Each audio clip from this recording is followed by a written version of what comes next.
Hey, hey, folks! Dave Manica here with Jim Work. We're getting ready to start here, but we like to take a few minutes just to make sure all the technology is working and we're streaming into LinkedIn appropriately. So we'll take a few moments here. Jim, how you doing? I'm doing good. Yeah, I was lost in cyberspace, so I'm glad I'm trained in search and rescue. We finally found we That's landed. right. You're not lost. Yeah, you're not lost in cyberspace now. You're here with us. That's right. Technology. No, glad to be here. Thanks for having me. Yeah, man. We're so glad to have you. I'm so excited to present this. So we're talking about the power of calm, mastering de-escalation in high stakes situations. So that sounds pretty amazing, Jim. And so as I was thinking about if you were lost in cyberspace, I had to do this. I'm like, there's no way I'm going to be able to do this with that level of credibility. So really, let's start off with your experience in law enforcement, how your experience in law enforcement prepared you to handle these type of emotionally charged situations. And don't hold back. Tell us all the good stuff. All the good stuff. So, yeah, I spent 26 and a half years with a large police agency. And I would say that at least training to deal with emotionally charged people happens first in the academy. And we have something called reality-based training where it's realistic role-playing. And so that's how you start out as a, let's say, police recruit, and then you move into field training. Well, you're not in field training very long before you get immersed into a world that's very different than, let's say, you're used to living. And I remember field training is about 12 weeks in length, and then you start out as a passenger. Later, you drive the patrol car, and then you slowly start handling things. And this was at the beginning of my field training. I remember parking at our respective troop, and we were walking in, and we heard someone screaming, and we had to get in the car, drive around the block, go to this house, and it was a older woman, and her son was actually trying to do her harm. He had a great big knife, and he actually ran at me, and I am brand new. I've never even handled an accident report yet, and I have a guy running at me with a knife saying that he was going to take my life. Yeah. So thank God, by his grace, I did not have to discharge my weapon. We were able to get out of the house. We were barely in when this happened. And then we set up a perimeter, and we had to call our special op team to come in, and it was a hostage situation. So I was immersed into this world very early on. And so whether it's a neighbor dispute, a car accident, or you really see this emotions during domestic violence, whether it's between married couples, boyfriends, girlfriends, or just family members. Yeah. So you learn a whole lot. You learn, let's say, by fire. Yeah, that's right. And you're practicing the techniques as you go each and every day. Yeah, and you're not perfect at it in the beginning. One of the things I learned, let's say early on, was that calm begets calm, chaos begets chaos. And so if you don't get a hold of yourself and you don't have discipline, it exacerbates the situation, and it just degrades from there. And that's kind of, we'll talk a little bit about that mirroring thing a bit here as you get going. And I know that's a big part of some of your thought processes. And now the other piece I want to just throw out there before we get deeper into this is you do a lot of teaching people how to deal with active shooting situations. And you probably trained over 20,000 people on that topic, and talk about one of the most emotionally charged situations. You use a lot of the concepts, I believe, in how you deal with your emotions during that, and how to apply it when you're actually working with folks. Is that true, or is there some differences related to the emotions you're feeling in those active shooting situations? And then how are you going to work to calm and de-escalate a high stakes situation? Yes. So I would say, well, first of all, active shootings are relatively a small occurrence, thank goodness. But thank God. Yes. Yes.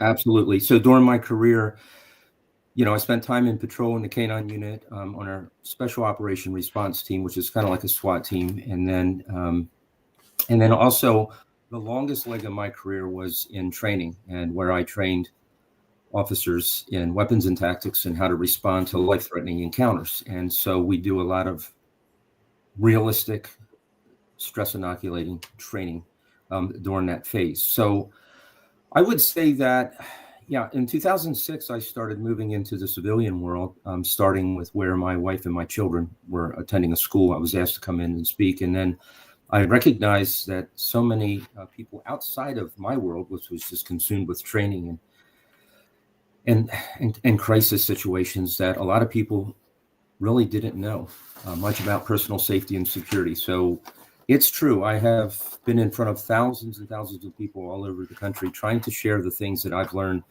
about personal safety and security. And yeah, there's a whole lot, and I can talk about that, a little bit later, but even if it's a verbal confrontation, it can quickly, listen, just a disagreement can almost seem as a threat.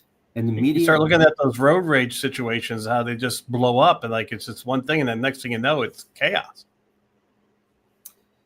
Yeah, and I certainly have seen that maybe not to that level of chaos, but I've seen, major conflict happen, and then from a business perspective, it just implodes the project. I mean, nothing happens. It's become months delayed because of that explosion and that escalated event. Yeah, I think there's a variety of reasons why obviously people get emotional. So why is it important? And why is it important to learn how to de-escalate emotionally charged people? Why is it important? Because you can't avoid it. It's a part of our natural human relations. And I think the sooner you learn these techniques and understand perhaps some of the psychology and physiology behind it, the better prepared you will be. You'll have a life skill that'll serve you well, not only in using these communication strategies and tactics to de-escalate emotional people, but also to help yourself in navigating not only those situations, but it even crosses over into simple negotiations. I mean, these skills are used quite effectively in negotiating, let's say buying a new or used vehicle. And so the applications are super practical and needed. Yeah, it really is. And I think that's what got me excited, having worked with you for quite some time and helping you look at how to push your content out, how to get people more educated, really learning about your experience and skills. And I was just so fired up to say, okay, let's see what Jim has done with his education background, having your degree in education plus your law enforcement to really dig into this de-escalation scenario. So often we think of conflicts as negative. So let's add this piece to it. So we're all going to deal with conflict. You talked about that. We're all going to have it happen. So are there any positives of it? Yeah, I mean, I think there are plenty of positives. One of the things, you always try to look at both sides of conflict. So we know that it's inevitable, but can we extract anything positive from them? I mean, we can. If you're open-minded, you might even find out that there are some problems, maybe the problems with you. So they can reveal problems that you were unaware of. I believe it can stimulate, with the proper mindset, creativity and perhaps new ideas. And like you're saying, it starts with a mindset, right? If you're going in thinking conflict is bad, what's going to happen? It's going to be bad, right? Yeah. Henry Ford said, whether you think you can or you can't, you're right. And there's much power involved in our minds. And so it is a mindset. And I think if using these tools and these communication strategies and tactics effectively, I think through the process, it will provide a deeper understanding of who it is you're engaged with, and then has a possibility of even improving relationships. So there's a lot of positives to it. It's not necessarily the conflict that is the problem, but it's I think the flawed strategies used in attempting. Yeah, because and I'll get into that a little bit, because again, when your emotions are triggered, you're not working out of your prefrontal cortex. I say that it's your thinking brain. You're in your limbic system, right? Your emotional center, which is your amygdala. Your amygdala is going absolutely crazy. Your limbic system is all over you. Yeah, and guess what's there? And this is one of the first things that I teach. There's nothing there. There's no reason. There's no logic. Your body is preparing to fight or flight. So if you take an insult or a disagreement as a threat, your body reacts accordingly. And there are physiological and psychological things that happen. And one of the psychological things that happens is that you're stuck in that emotional center. And again, there's nothing there. So using these tactics. So you don't use these tactics. It's not like you can calm people down. You use them to help them calm themselves down. Well, say that again. Let's say that again, because this is important. This is a really important message. So say that again. Well, okay. So let's start by saying it's not magic. First of all, it won't work 100% of the time. In my experience, some people are unwilling to de-escalate or unable. So, for example, if they're under the influence of an intoxicating drug or alcohol, well, they're not in the right frame of mind to even begin with. So that's what you're under a protection scenario there for yourself. Yes. So this concept of that you can't calm them down. You can use communication tactics and strategies to help them calm themselves down. That's how we have to really reinforce that, because I think like you said, some people think there's a magic formula here that I can throw pixie dust out and that everything's going to be hunky dory. No, and I think that I don't know about you, but in the advent of technology, it seems you can't escape media outlets, social media platforms where just so much vitriol and divisiveness. And so, you wake up in the morning, if you peer into that, look at all the divisiveness over politics. It's like friends have become enemies for life. And it's like, whoa. You can control. Let's dig into that then, because let's go. Yeah. You talk about conflict and human emotions. And as we were talking before we came on, anger's really at the heart of this, right? Anger seems to be driving these emotional exchanges. So talk to me about anger. Yeah, what's interesting about anger, we need to know a couple things about anger. So let's say a large percentage of aggressive incidents is preceded by anger. But, anger is a secondhand emotion. Honestly, what it is it's a reaction to other feelings. And it's often used as a form of control to deal with a primary underlying emotion like hurt, pain, or sadness, or grief. And so it's a gate. Is it kind of not a gateway, but it's a reaction to something else. Right. It just doesn't show up in a vacuum. Yeah. Right. I'm just gonna be angry now. I'm so freaking angry now. It can happen. Stub your toe the right way, and so when you're looking at anger, you're trying to dig into something else, right? Yeah. Well, so it's a social emotion, and so what you need to know about that is that it's usually directed at people, right? At others. And I remember responding to incidents. Remember, I'm just somebody called 911. I get dispatched. I land there. I don't know these people. You know nothing. And within minutes, everything is my fault. And early on, I couldn't understand that. It's like, what are you talking about? I don't even know you people. I'm here to try to help you, and you're blaming everything on me. Well, understanding some of the psychology behind it, now you would say, well, especially if you take the time to figure out more and to learn more about their backgrounds, because everybody has their own story. I don't care who it is. I don't care who you are.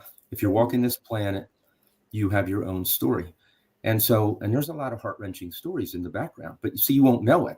So what might peek its head up is anger. And again, it shows up as a secondhand emotion, but at the root, no, again, it's used maybe as a means to distance themselves from these feelings and keep others at an arm's length. And they keep others at an arm's length because they're hiding what they perceive as vulnerability. When you're trying to de-escalate, can you try to break down that anger, try to find what is there? What are some of your thoughts there? You just can't go up to someone and say, you're angry. I know there's something else in there, right? No, it's a process. I'd be pissed, right? Don't tell me what I think. No, it's a process. I always think of a Bible verse found in James 1:19. I think it's wise counsel for anyone. And it's be quick to listen, slow to speak, and slow to anger. Mm-hmm. And in that short phrase, there's a whole lot that's involved in that. When you de-escalate someone, there is, let's say, the first step in the process. Well, if you back out of this, what really could be a first step? Well, how about emotional intelligence? How's your self-awareness? Do you think you know a lot about yourself? Do you know your personality? Do you know your Do you know your moods? How about so what you're doing now? So as we can should we transition to this? We're saying, okay, now let's talk about some tools, right? So we're saying, okay, let's bring out this emotional intelligence thing, right? Yeah, because anger shows up and it is a secondary emotion.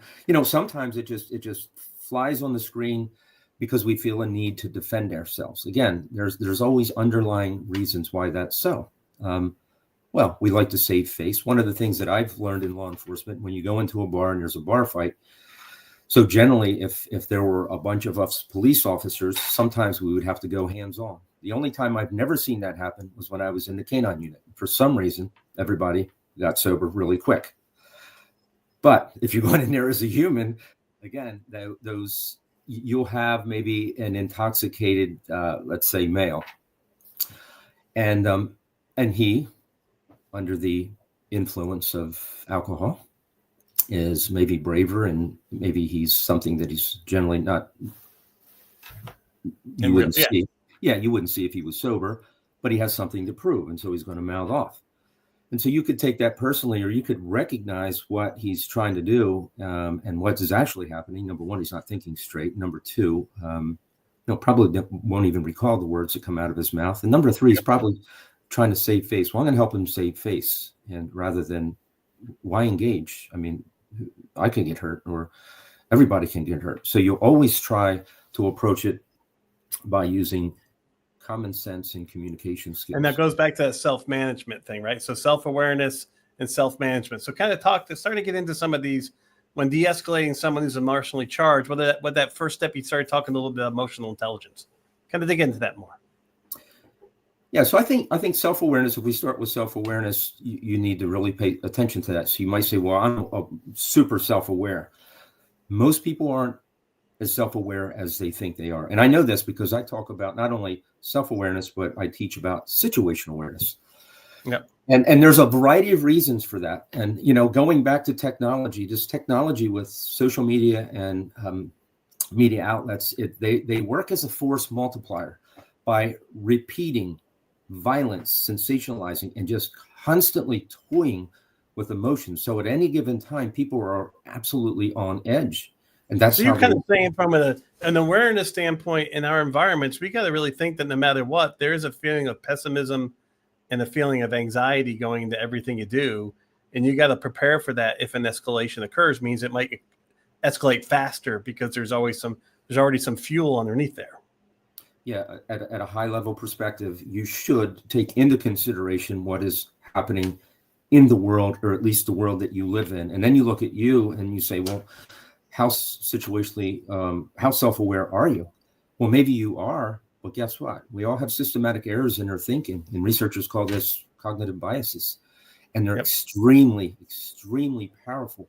Well, how do I fix that? Well, one thing you could do is make sure that you are trying to become more self-aware. Surround yourself with people who will be brutally honest with you. Don't take it to heart. Just listen to the feedback and learn and grow. And then, much like your self-regulation, you know what emotions, or your trigger points. Well, if you know your trigger points, you should self-regulate those. You should find out how you can manage those. Otherwise, you have two people screaming at each other, and you're both working at emotional centers. It's who can scream, who can name call the loudest, and use the bigger bully wins in that situation, right? Yeah. And so, I think that is the first thing. And then you want to talk a little bit about a couple of things to do to de-escalate folks. Yeah, absolutely. So I love this. The emotional intelligence piece is so critical, right? You're such a situational awareness guy, and you are, because you've really worked hard on the other stuff. You worked hard on self-awareness. You know how to stay self-aware. You know how to check in. You talked about the 360 review, getting other people to give you advice and feedback. And self-management, meaning when you get that advice and feedback, you know how to manage through that. You know your triggers. And we can talk a little about triggers as well. But you get into that whole situation, that. So give us some of your escalation techniques you've done, because as you develop that, those capabilities, you've been able to start building some of these techniques. So give us some thoughts on that. Yeah, sure. One thing that's very popular in law enforcement that perhaps started with the FBI, it's the crisis negotiation unit, is they have this behavioral change stairway. It's a model. It's a model that a lot of us in law enforcement have been trained in and work off of. And if you can think of a pyramid, it is essentially it's a continuum, and it's at the base you have active listening skills. So I'll talk a little bit about that, and then as you move through it, you have empathy, rapport, influence, and then ultimately behavioral change. So it's a process, and it's a process that starts with being quick to listen, slow to speak, slow to anger. And when you talk about listening, it's not listening to respond. That's how most of us do it. And that's how most of us are trained. We see it. It's everywhere. It's like, I'm not even listening to you. You have to remember, attention is a limited resource. A lot of people say, well, no, I can multitask. I can do this. No, you can't. You might be able to task switch, but you can only give 100% of your attention to one thing at a time. That is why you're 6 times more likely to get hit on the road by someone texting and driving compared to someone under the influence and driving. Gosh, really? So you have a normal driver, you have under the influence driver, then you have a texting driver. And the texting driver is 6 times worse than the under influence person. If you were, and we know how bad under influence is. Yeah. So, texting is much worse. You cannot be listen, you can't, it's not how we're designed. If you're driving down the road and someone sends you a text, you take your eyes off the phone and you just look. You don't even respond. You just look at the text. You got to remember a couple of things. You don't see with your eyes, you see with your brain. So the visual and the cognitive process involved in that, researchers say, take about 5 seconds. In really? 5 seconds, but 5 seconds at 55 miles an hour, you would have driven the length of a football field, and it would have been the same as though you were blindfolded in that distance. So that's the power of tension and inattention. So I think it starts there by listening. And so remember, so we speak at a pace around 120, 150 words per minute, but we listen around 400 to 500 words per minute. And so the difference between the speaking and listening rates is vast, and it allows us idle time to think of a response. So if you take that time and instead of listening to respond and listen to understand, this is the beginning of de-escalation, because what you're doing is you're demonstrating empathy. And there are tactics and strategies that we use. So you mentioned some of them, and it could be emotion labeling, or it could be mirroring or reflecting. So let's talk about mirroring. So we all have neurons in our brains. And so what does that mean? Well, we tend to mimic the behaviors of others. We actually feel better about what's similar than what's different. Oh, yeah. We know that. Mm-hmm. And going back to, let's say, confirmation bias, that's why we surround ourselves with people who share like values, beliefs, and things of that nature. And so these mirror on this. So when you mimic, whether in a nonverbal way or both, I recommend both, the words, and you give back, let's say, the last 2 or 3 words of something they just said, and then maybe using a subtle tone or voice inflection, you are demonstrating, hey, this person actually cares about what I'm saying, by the way, which is a rarity. And it's like, exactly, right? I mean, how many times keep going. Yeah, because again, remember, in that fight or flight mode, some things are automatically happening to the body. Rapid shallow breathing, high heart rate, right?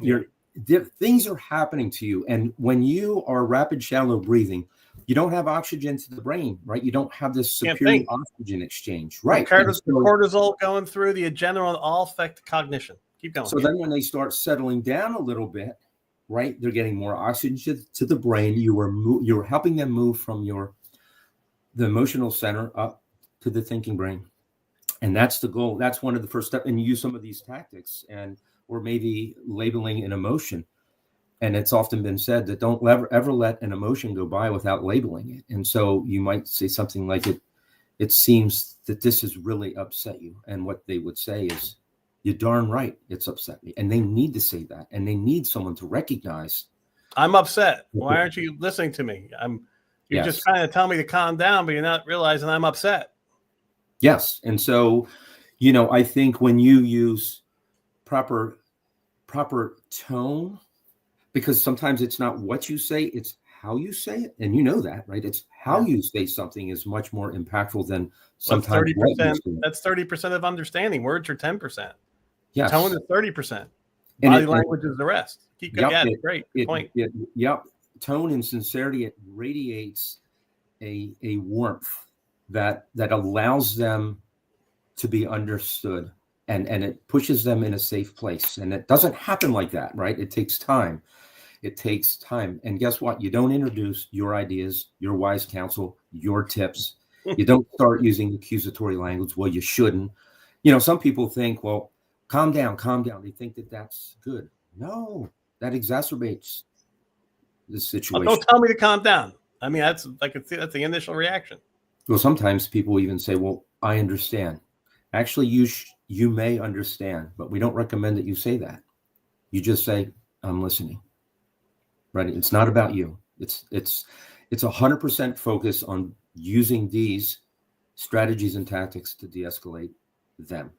Don't worry about you and your We actually opinion. have an interesting question, Jim. Tara asks, what are good strategies to recognize and interrupt an emotional hijacking in these moments? Okay, so what are the very things that I'm talking about? Yeah. So when you talk about so when I say they're working out of their emotional center, their amygdala has been hijacked. And again, it's a process. You can't put the brakes on that. It's a slow process, and sometimes can be best dealt with by being silent and displaying nonverbal communication, head nods, affirmations, and maybe what we call minimal encouragers. Yes, I hear you. Yeah. Oh, okay. Those the little subtleties of that, and it's amazing how much body language is important. See, that's the one thing you lose in technology. Yes. You see all these folks getting bent out of shape. I even see it on LinkedIn or whatever. It's like they lose their minds, and there is no context. And when you're interacting with a human being, we're designed to be connected, right? Most of what a person says really doesn't come out their mouth. It comes through via body language. Yeah, absolutely. And so and we talk about, you're saying one thing, your body language says another in negotiations and stuff like that. Forget about it. You're going to be deemed as unauthentic. You're going to be deemed as untrustworthy. And it's the same thing. And, maybe someone that you're dealing with is emotionally charged. Well, they can see if there's a difference, a mismatch between your words and your body language. Oh, yeah, absolutely. Yeah, maybe unconsciously, it's intuitive. It's like, something's not right here. You shouldn't be smiling. There's nothing, which is interesting because it's not funny. Why are you laughing? Why are you? Yeah, yeah. It's like it's gonna. Oh my gosh, alienate you, make you more mad. Yes. Yeah. Well, it can seem like you're patronizing me, or you're making light of the situation. Oh, the patronizing word, I think, in business is big. I think a lot of people feel that when someone's trying to de-escalate, oh, don't worry about it. Come on, this is the patronize. They feel patronized, and that's a word in business that really, I think people make a lot of mistakes in doing that when they're trying to calm situations down. Yes, and you have to remember, like, even in our society, we are taught through every bit of marketing in this capitalistic society. We are trained and taught, whether consciously or unconsciously, like we're number one. And so it's all about me.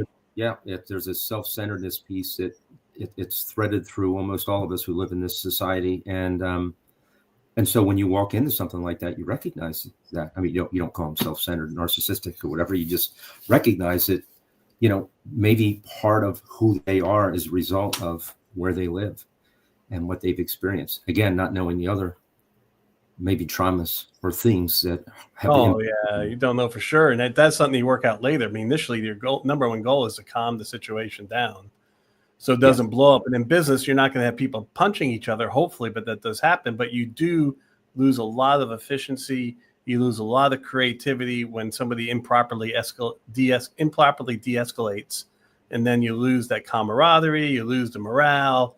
So, I love this idea that at the base level, there's a level of selflessness, right? And when you're trying to do situational awareness, you got to be able to put on a selfless hat, so you're engaging that person fully and looking at them and not processing it through you. That makes sense? Yeah. Any last thoughts or comments on this? You got so much to share. We know you're building training products with this coming up here for 3G Securities, right? That's the company? Yeah. So S3G Security. S3G. Sorry about that. Yeah, no, that's okay. We have online active shooter response training. That's based on years of real life experience, some of my dissertation research, and just my interactions with the whole idea. It's more, see, that title is so niche, and it is so rare. Thank God it's so rare. But there's so much built into that training in terms of just empowering people to take an active role in their own personal safety and security. So there's some prevention and intervention. There's a whole lot of understanding human behavior, problematic behaviors, pre-attack indicators, and then also I do a piece on navigating a crisis, and I make it very simplistic. I have been involved in many crises, let's say, and I think a lot of people have. And so I used to train police officers how to navigate a crisis, and many of them have been in serious crisis, and these things work. And so we're getting ready to release it's called The Art of De-escalation, and we're hopeful that that'll be out in March. And so we'll have and so this really, what it does is it multiplies the things that I've learned, and it makes more of me. And so I've really expands into other areas too in business. Yeah. And we have one last question. I do want to hear your thoughts on this, because this is a challenging one. Rob talks about the fact that on heated text conversations, when the other person refuses to talk on the phone or in person. Any thoughts on that? I mean, any thoughts on the text side? Is there anything you do texting that, or is it just so one-dimensional that you're just stuck in the box and you got to do whatever you can to work through it? Any thoughts? You honestly can't do much. I mean, there's not much that you can do. You're basically helpless, because again, we go back to the technology. It's interesting. So I work in higher ed now, and one of the things as you might imagine, you might get a student who gets bent out of shape every now and again, and so one of the first things I recommend is like, hey, really love, even especially if they're in a different state or perhaps another country, I'd love to get to know you more via Zoom or maybe face to face if it's local. And so it's there. It's in the presence of that person, if you're able to, that you can clarify expectations and then work through questions. And again, all the context will be in that setting. There's practically no context involved when you use technology such as hard. I know there's no. I know it's a great question, and it's so the one-dimensional, like you said. It's in trying to pull them into doing your best to try to pull them into something with some type of body language or some type of tone that can help diffuse. Because the words I could be saying could be construed as mean, and I'm just trying to say them lovingly. Yeah, and see, that's what. So to me, texting, or it lacks all the nuance and emotion that can be felt and experienced in a face-to-face. So true. It should only be information. Even email I talk to people about, but we're gonna have another session because there's so many other things we could talk about, Jim. We could. Yeah. I really appreciate your time. We had some great audience questions as well. We'll get back again and we'll talk more about this subject. Jim, thank you so much. Thanks so much for having me. Great. Thanks.